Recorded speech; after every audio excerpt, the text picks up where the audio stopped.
और अभी हम सुनते हैं आज का दैवी गुण संतुष्टता। ऐसा समय चल रहा है तो भी संतुष्ट हैं सभी? संतुष्ट? दुकानें बंद है, व्यापार बंद है, नौकरियों जॉब से छुट्टी मिली हुई है, वर्कर्स नहीं है, कहीं बाहर जाने की छुट्टी नहीं है। संतुष्ट? ये सभी संतुष्ट है? हाँ? के अंदर में कोई और संकल्प चलते हैं? सभी ये समझते हैं कि ड्रामा में हमें, क्योंकि इस समय को तो किसी ने इनवाइट नहीं किया, परंतु कल पहले की तरह यह वायरस कुछ संकेत लेकर आया है, चाहे ब्राह्मण आत्माओं के लिए, चाहे विश्व की आत्माओं के लिए। जानी जाननहार बाबा के महावाक्य जलाने के लिए भी स्थान नहीं रहेगा। आज बोलते कितनी कितनी बॉडीज इकट्ठी करके जलाते हैं। 3-3 दिन तक शमशान में बॉडियाँ पड़ी है। कैसा समय चल रहा है? जिनके परिवार के वो सदस्य होंगे उनके ऊपर क्या गुजरती होगी। ऐसे समय पर हम ब्राह्मण आत्माओं का क्या कर्तव्य बनता है कि हम उन्हें कितनी सकारात्मक ऊर्जा दें जो उनके मन का विश्वास बना रहे, मन का संतुलन बना रहे और वह परीक्षा के समय को अपने मन के शांति से पास करे। ये सेवा वही आत्माएं कर सकती है जो स्वयं अंदर से सभी इच्छाओं, तृष्णाओं, कामनाओं से परे सदा संतुष्ट, जो पाना था सो पा लिया।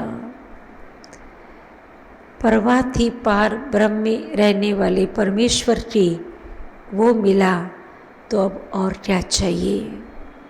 जिनके दिल के अंदर के ये संतुष्टता के गीत हैं, वह सदा संतुष्ट रहकर इस टाइम पर और आत्माओं के लिए भी मॉरल सपोर्ट बन सकते हैं।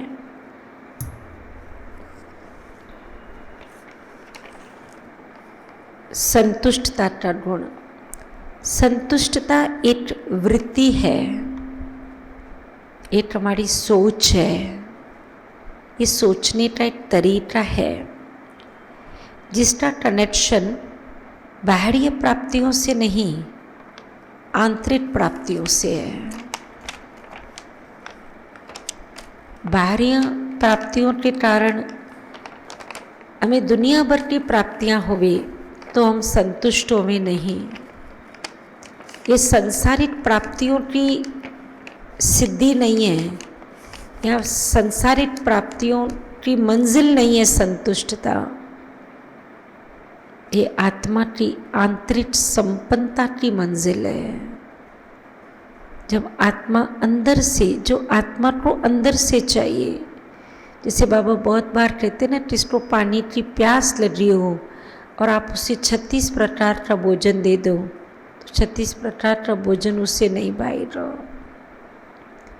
ठीक इसी रीति से आत्मा को अंदर से प्यार चाहिए, सच्चा प्यार चाहिए, निस्वार्थ प्यार चाहिए।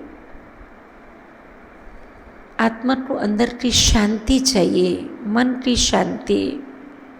हम बाहर के शांत माहौल में बिठा दें तो ऐसा नहीं होगा। तो ये सब आंतरिक प्राप्तियों की संपन्नता, उसका नाम संतुष्टता है, आंतरिक मनोस्थिति है। ये जितना आत्मा आंतरिक प्राप्तियों से भरपूर रहती है उतना संतुष्ट रहती है। संतुष्टता सभी गुणों का सिरताज है। जैसे मनुष्य के सभी आभूषण मूल्यवान और शोभाकारी तो होते हैं, फिर भी ताज एक ऐसा आभूषण है जो उसके राज्य की निशानी दिखाई देती है। सब गहने आभूषण पहन लेवे और एक ताज पहन लेते हैं तो ध्यान किस पर चला जाता है? तो कहते सभी गुणों का सिरताज है संतुष्टता। सभी गुणों का ताज है संतुष्टता। जैसे कोई भी गुण, मधुरता बोलते हैं गले का हार है, नम्रता ये हाथों का हार है। हर गुण के लिए अलग अलग श्रृंगार बताया है, परंतु जो संतुष्टता बताई है वह सिर का ताज बताया हुआ है।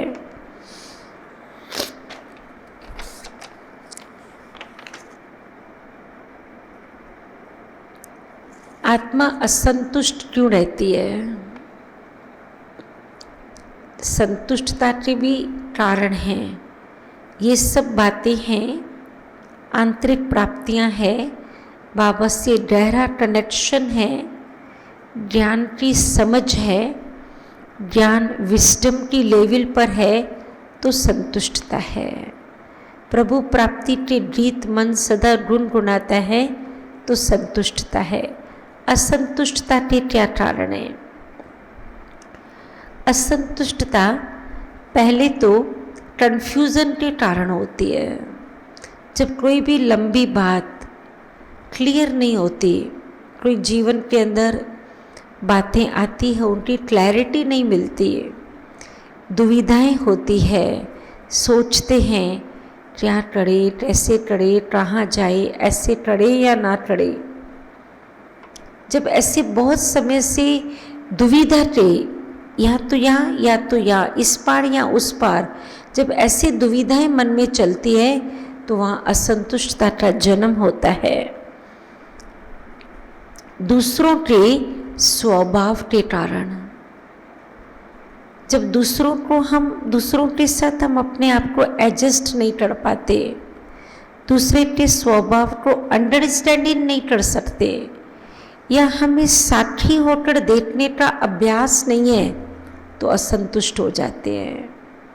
अगर साथी होकर देखने का अभ्यास हो, किसी के स्वभाव को समझने की अंडरस्टैंडिंग पावर हो, एडजस्टमेंट पावर हो, तो कभी भी डिस्टर्ब ना हो, असंतुष्ट ना हो।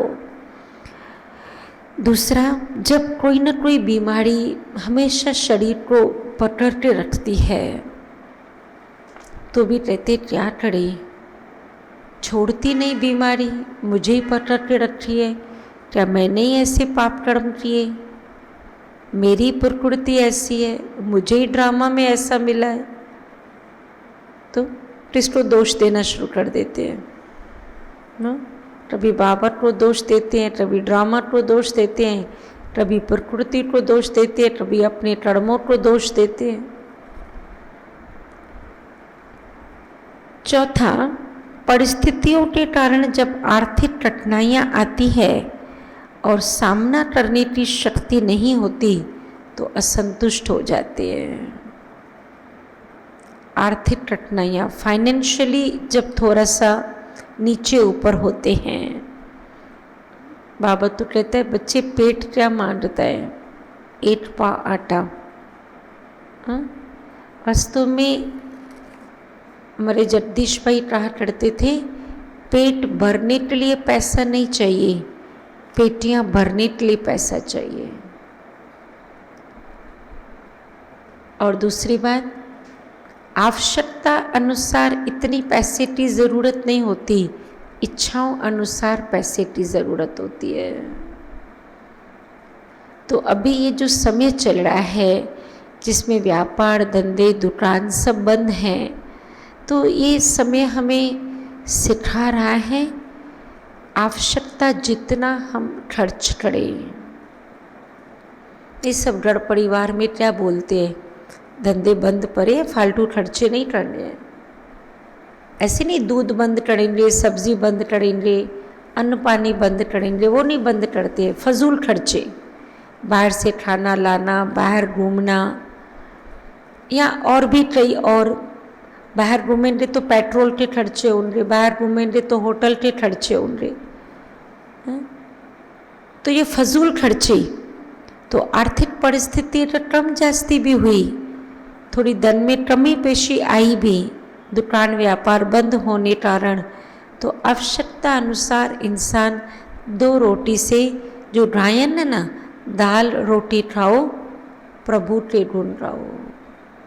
क्यों कहा दाल रोटी खाओ प्रभु के गुण गाओ? ये संतुष्ट आत्माओं का गीत है। किसी न किसी परिस्थिति या विघटन के कारण जिसे खुद को सुलझाने की शक्ति नहीं होती तो असंतुष्ट हो जाते हैं। खुद को सुलझाने की शक्ति नहीं है तो किसी का सहयोग लेवें, परंतु अंदर से अभिमान होने कारण हम दूसरे का सहयोग नहीं लेते और खुद ही जुझलते रहते हैं। जैसे अभी भी मधुबन से एक समाचार आया कि कोई यज्ञ में समर्पित भाई था, उसका पिताजी, उसे तकलीफ हुई, उसने समझा कोई बड़ी बात नहीं है ना, हो जाएगा, इधर उधर फ़ोन करके डॉक्टरों से दवाई लेके अपनी संभाल कर रहा था, परंतु एज बड़ी होने कारण, सामने से डॉक्टरों से फेस टू फेस ना मिलने कारण या उस बात को ओपन ना करने कारण उसकी तकलीफ़ इतनी बढ़ रही कि उसको रूम से हॉस्पिटल तक ले जाने के बीच में ही शरीर छोड़ दिया। तो कभी कभी क्या हो जाता है, हम अपनी परिस्थिति से अकेले जुझलते हैं। हाँ, छोटी मोटी बात हो तो हम खुद ही खुद को सेट कर दें, कोई ऐसी बात है तो हम ज़रूर अपनों से माना जो हमारे शुभ चिंतक हैं, जिन्हें बाबा ने निमित्त बनाया है, जो जिनके ऊपर हमें ट्रस्ट है कि ये हमें एक अच्छी राह देंगे, उनसे ज़रूर हम अपनी परिस्थिति, अपनी परेशानी शेयर करें। शेयर करने से क्या हो जाता है कि सामने वाले से जो हमें एक्स्ट्रा एनर्जी मिलती है, या सामने वाले से हमने शेयर किया तो वह जो हमारी केयर करेगा, उससे हमारी परिस्थिति का, हमारी परेशानी का, हमारी समस्या का जो बोझ है ना, वो आधा हल्का हो जाता है। आप देखो, पेशेंट जब घर से निकलता है तो बहुत पीड़ित होता है, डॉक्टर के पास स्टूल पर बैठकर अपनी बीमारी बताने के बाद आधा तो वो वहीं पर ठीक हो जाता है। क्यों? क्योंकि अंदर से वो ये समझता है कि मैंने अपनी बीमारी बता दिया, अब मेरी बीमारी पर और भी कोई केयर करने वाला है। माना शेयर करने से हमने सामने वाले को केयर करने के लिए बांध लिया है, तो वो संकल्प भी हमारा बोझ क्या कर देता है, हल्का कर देता है। ये सब असंतुष्टता के कारण हैं। असंतुष्टता के लक्षण कौन से हैं? जो असंतुष्ट आत्माएं होगी वो सदा उदास और परेशान रहती है, हमेशा दूसरों के साथ अपनी तुलना करती रहेगी, कंपेयर करती रहेगी, अपनी बात किसी से शेयर नहीं करेगी, परंतु कंपेयर करती रहेगी। उसके साथ ऐसा हुआ, मेरे साथ ऐसा हुआ, उसको आपने बोला, वो नहीं ऐसा करते, वो तो बहुत बार करते, मैं आज पहली बार की और मुझे पहली बार ही बोला। दूसरों के साथ तुलना,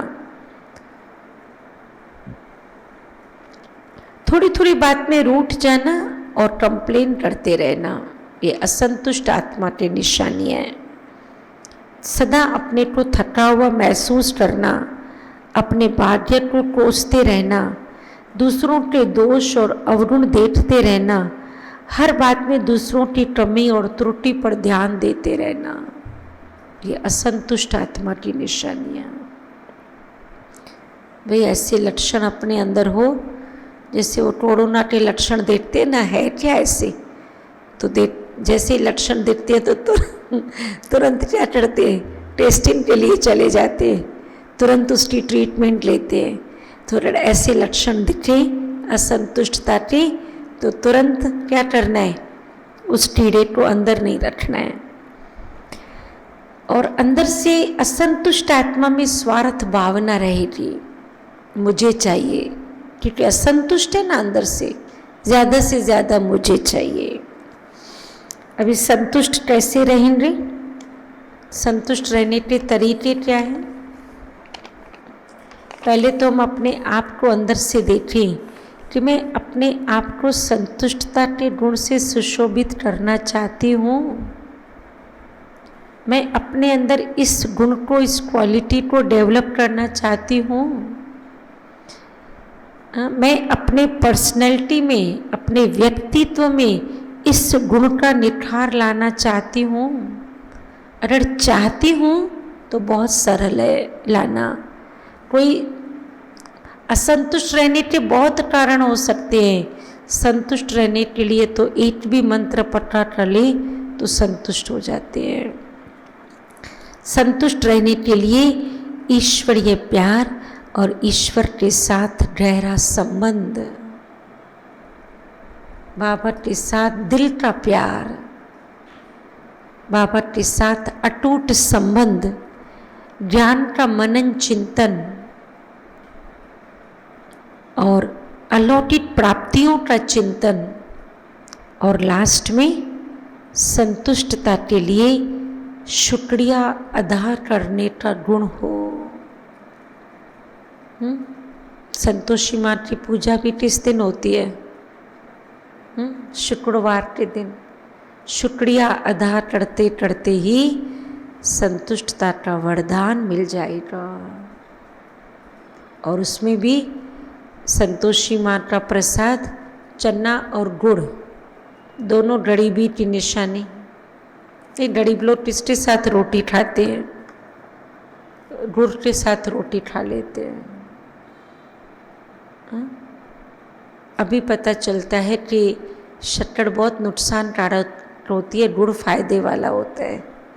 छोटेपन में कोई गुड़ खाते थे ना, ऐसे समझो काम वाली माई जो बर्तन साफ करने, हम छोटे थे, आती थी तो रोटी के साथ वो गुड़ ले आती थी। रोटी के साथ हम सब्जियां खावें, पकौड़े खावें, चिप्स खावें, वो गुड़ खाती थी। तो माता जी बोलती थी इस बेचारी को, गरीब को भी थोड़ी सब्जी दे दो, ये सिर्फ गुड़ लेकर आई है। तो ये बुद्धि में था कि गरीब लोग गुड़ के साथ रोटी खाते हैं। अभी समझते हैं कि गुड़ के साथ रोटी खाना तो बहुत अच्छा है, वो हेल्थ के हिसाब से बहुत अच्छा है। उस समय वो चीज़ें इतनी मायना नहीं रखती थी। कहने का भाव अर्थ है कि अगर गरीबी भी आ जाए, धन की गरीबी भी आ जाए, परंतु संतुष्टता का ताज पहन के रखे, गुणों का ताज पहन के रखे, अंदर से गरीब ना बने। संतुष्ट रहने से फायदे क्या क्या होते हैं? संतुष्ट कहा ही उसको जाता है जिससे किसी चीज की ना इच्छा सताए, ना कामना तरफाए, परंतु इच्छा और आवश्यकता के बीच का अंतर बुद्धि में स्पष्ट जरूर हो। इच्छा क्या है और आवश्यकता क्या है? इच्छाएं, तृष्णाएं जो हैं वो मन को घोड़े की तरह दौड़ाते दौड़ाते हमें इस मंजिल से दूर ले जाएगी, और जो आवश्यकताएं हैं वो मन में विकार नहीं पैदा करती है। आवश्यकता मेहनती जरूर बनाएगी और इच्छाएं क्या करेगी? आलसी और ऐशी बना देती है। ये फर्क है। आवश्यकता मेहनत करने के लिए तैयार करती है, और इच्छाएं, तृष्णाएं जो हैं वो रास्ता ही अलग है, वो ट्रैक की गाड़ी का अलग है।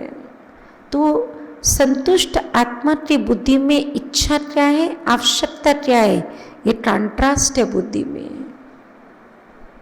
शरीर को नींद चाहिए, ये आवश्यकता है, परंतु आलसवश सोए पड़े रहे, ये तो मन से भटक जाना हो रहा है ना।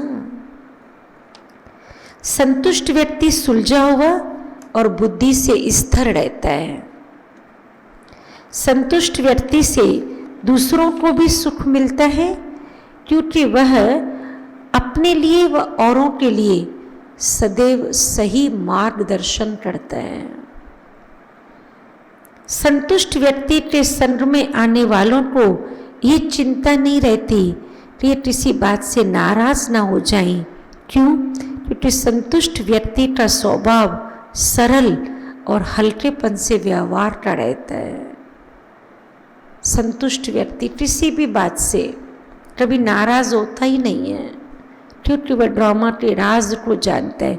उसके साथ काम करने वाले भी उसके नेचर को समझते उसके साथ मिलनसार होकर चलते हैं।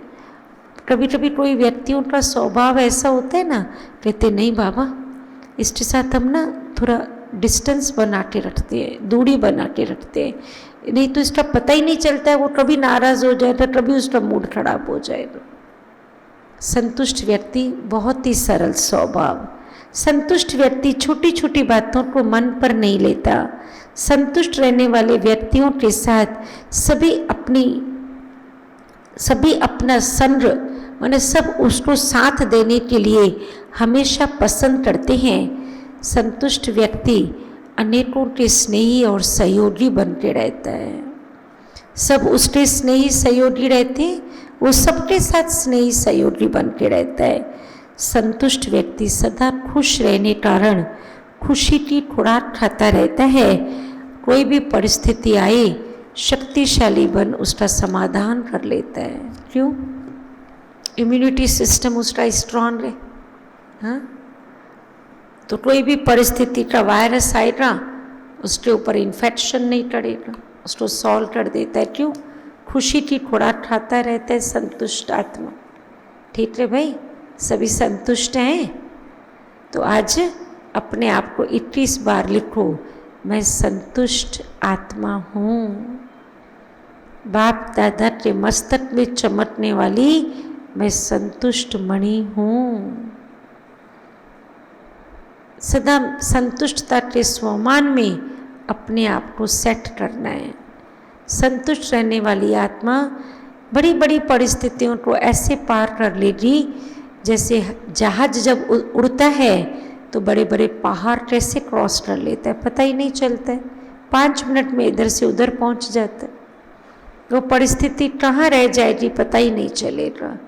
अच्छा, ओम शांति।